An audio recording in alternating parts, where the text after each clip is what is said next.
Kung sa gingon ni Apostol Pablo sa unang Korinto, Kapitulo 10, versikulo 25, makahimo kamo pagkaon sa tanang karne nga gibaligya dito sa merkado. Karon umangutana ko niyo unsa may kalagmitan gibaligya nga karne dito sa merkado, ikaw unsa imong gituwag? Baboy. Baboy. Unsa pay lain? Baka. Unsa pay lain? Manok. Manok. Sa ato pa doon na tulo ka klase nga karne nga gibaligya dito sa merkado. Baboy, baka o manok. Mo kadaghanan nga karne karon. Sakto man ang gingon dili ta pwede makaon sa baboy basta di pa makarne. Pero makarne na makaon na tanawang istorya sa Biblia ha. Bantayan yung istorya sa Biblia. Kung mukaon ka og baboy nga wa pa makarne, o sala man gina nimo. Kabalo kang wa pa makarne ano imong gikaon. Ang sugo sa Biblia ay sa makahimo kamo pagkaon sa tanang karne nga gibaligya dito sa merkado. Sa walay pag-agad sa konsensya. Kay ang kalibutan ug ang tanan nga anaan ini iyaha sa Dios. Mo nang gingon ni Pablo ayaw niyo itugot nga may magsaway sa inyong kanon ug himnon. O bahin sa adlaw nga balaan sa pangilin sa pagkumpulan o bahin sa adlaw ipapawlay kining tanan landong lamang sa butang uabot apan ang katumanan mao si Kristo. Karon kinsa may Ginoo ninyo mga kaibigan? Di ba ang Ginoo niyo gilan niyo nga Ginoo si Kristo? Nagkaroon ingon sa sulti ni Apostol Pablo sa unang Timoteo 4:1. Mamatod pa ni Apostol Pablo ang espiritu tinaw nga nag-ingon nga may mga tawo mamiya sa pagtuo sa umabot nga panahon mao ilang sundon ang mga bakakong espiritu ug mga pagtulunan sa mga yawa. Nagikan kini mga pagtulunan sa limbong sa mga taong bakakon kan sa mga konsensya nga dili mobati daw gipasuan og binagampo tawo. Nagtudlo sila nga sayop ang pagminyo ug ang pagkaon sa pipila sa mga kalanon. Nakaron kun dunay tawo nga nagdumili sa pagkaon ug nagdumili ang pagminyo kanang mga tawhanan nagsunod og pagtulon ang yawa. Ayuhan yung paminaw istorya sa Biblia, ayuhan yung basa ang Biblia aron masabtan nyo ang kahulugan sa istorya, di ba? Maunay atong tuyo. Kay moingon ta nga ang baboy dili makaon hangtod karong panahon na walay balaod si Kristo ana.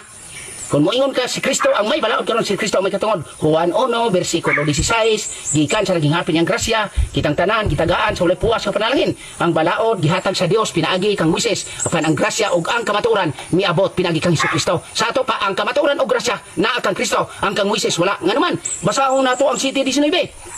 Namatod pa ni Kristo, dili ba si Moises ang naghatag kaniyo sa balaod apan walay usa kaniyo nga nakatuman ini.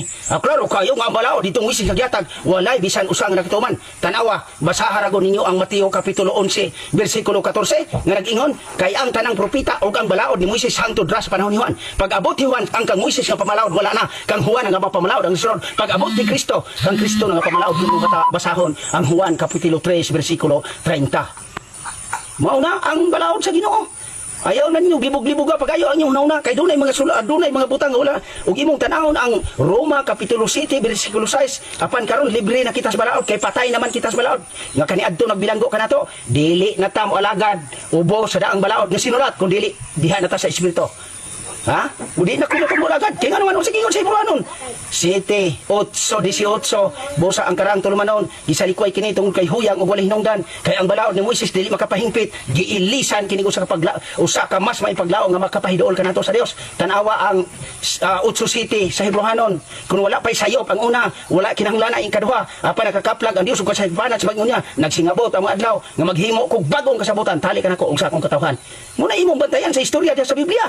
Dili kay mo diretso nagkagadap nga mao na dili makaon baboy wala ga si Kristo gaingon nga di makaon baboy o mangutana mo nga nabay litra nga gipakaon o kano din giingon diha nga makahimo kamo pagkaon sa tanang karne wala lang ug imo tan-aw ng sitwasyon klaro kayo nga ang tanang karne ipakaon karon kay makarni mababoy nga nagpasabot nga ipakaon kamo may di mga okay basip pero ga panulon-tulon baya por mong mga hayo pa mong galantaw na magkaog litson dili lang gid mo kay hinaykan gid po sa imuhang inyong doktrina mao na